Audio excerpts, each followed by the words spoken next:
तमाम हक़ाइक़ आपके सामने रखूँगा।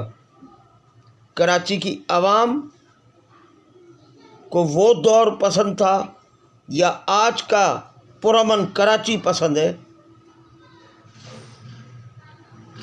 जिसकी सड़कें बंद की जा रही हैं।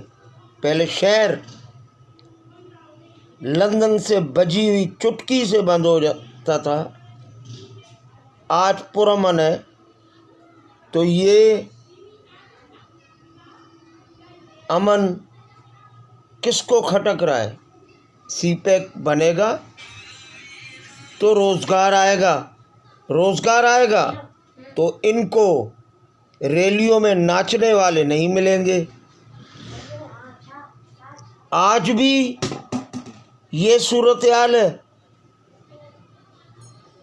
कि धरने, रैलियाँ, मसाइल मौजूद है, मानते हैं, और उस पर हम आइंदा के प्रोग्रामों में वज़ाहत करेंगे कि ये हड़तालें धरनों में तब्दील हुई, एक दूसरे की बोटियां नोचने वाले अब मुत्तहद होने लगे।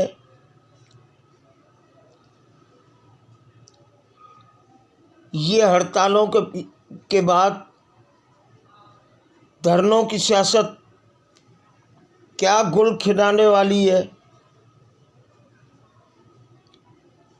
हर चीज़ बयान होगी। लियारी से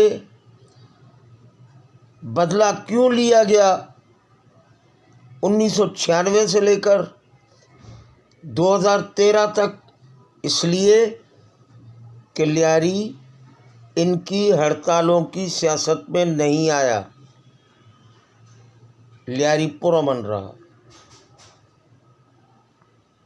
उस बदअमनी की सज़ा हमने लाशों की शक्ल में